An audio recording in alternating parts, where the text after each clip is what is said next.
Hi everyone, DonaldLouch here, and today I'm going to be talking about community mailboxes, and are they a good thing or a bad thing, or are they just like a neutral thing? Personally, I don't like them, and here's why. Even though like most of these things are out of the post office's like jurisdiction and like not really like their fault, however, it is still a huge headache for us consumers slash customers, and yeah. And some of the things that makes it bad is the fact that you get very limited keys for free, and then the others you have to pay for. In addition, it is not very accessible for some people. And then finally, it's very easy to be broken into slash things get stolen from them. And yeah, so without further ado, I'm going to talk more about this, and yeah.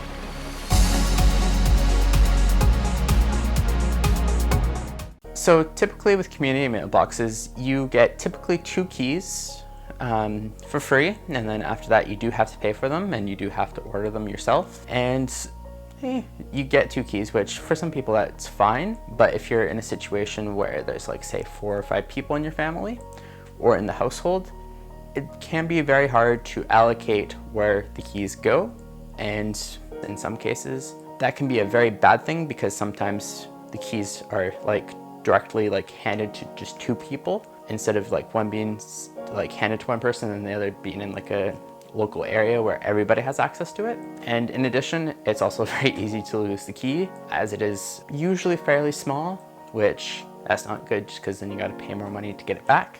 In addition, like I said, not everybody gets a key in some cases, so it makes it a lot harder for people to check their mail, and they have to wait for one of the designated people with the key to come back and open it for them and get their mail, which sometimes is not always convenient. And in some cases, like you might like say get like a check in the mail and the mail comes at 1, but yet the people that have the key are at work until like say like 4 o'clock, and by the time they get back and get the mail, the bank's already closed, so you got to wait till the following day. Yeah, so it's not always convenient, and yeah.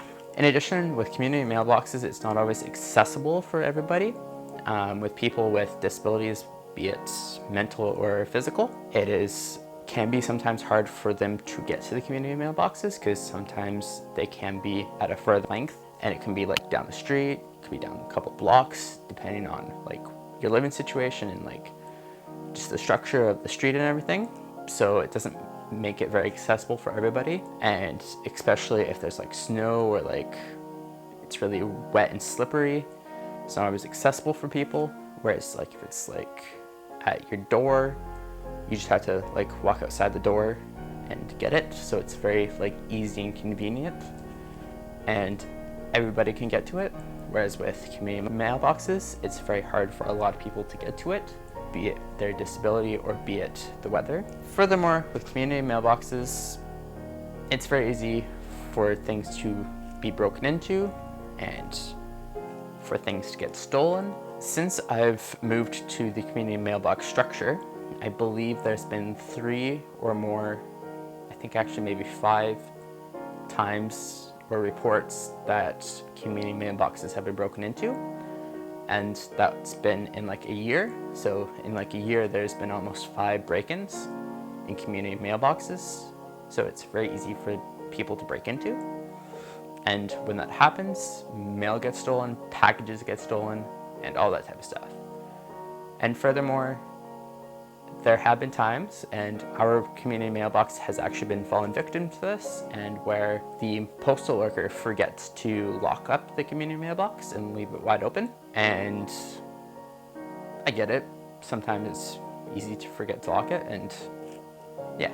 But when that happens, things get stolen, and I can speak to that because that just happened to me at the beginning of this month, and I had my textbook stolen from me because of the postal worker forgetting to lock it.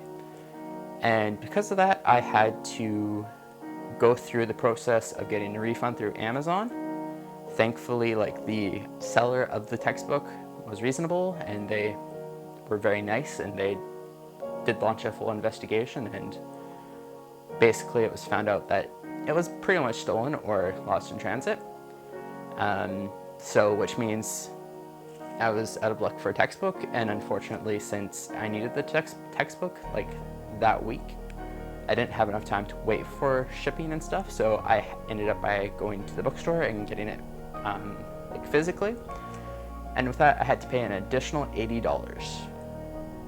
And $80 that I really don't have, and that I had to pay just because the postal worker forgot to close and lock our community mailbox. So just a quick little backstory about the textbook. So I originally ordered a used copy off of Amazon for about $30, and that included shipping. And I got a full refund back from the seller. So thank you again for the seller for giving me the full refund. But I had to go to the actual bookstore and pay the full price of a new copy, which was on top of that $30 an extra $80, so it came to about $110 or something like that. And yeah, back to the video. And this is why I think community mailboxes are a bad thing.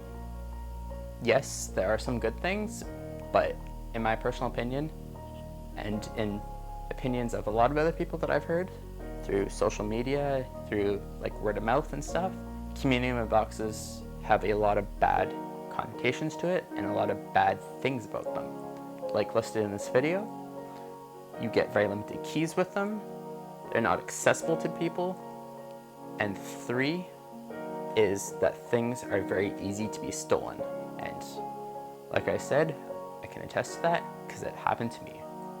They cause way too many headaches, and I don't think that there should be community mailboxes, but yeah, I'm interested to hear what you guys think. Do you think community mailboxes are a good thing, a bad thing, or you can have neutral on this? Comment down below and have your input. And yeah, thank you for watching. I hope you enjoyed. And if you did, a subscription would be awesome. A like on this video would be awesome, and a comment down below would be awesome as well. And yeah, I'll see you in the next one. Bye.